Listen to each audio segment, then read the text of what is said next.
Addition. Addition means adding something to something else.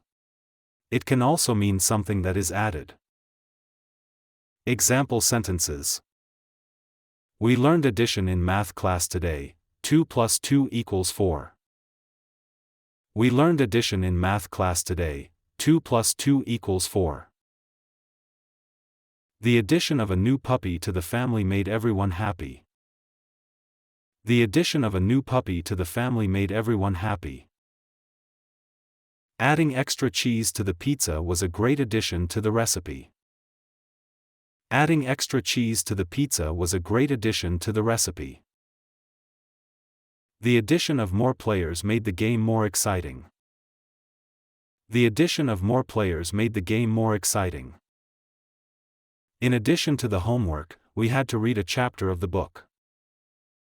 In addition to the homework, we had to read a chapter of the book.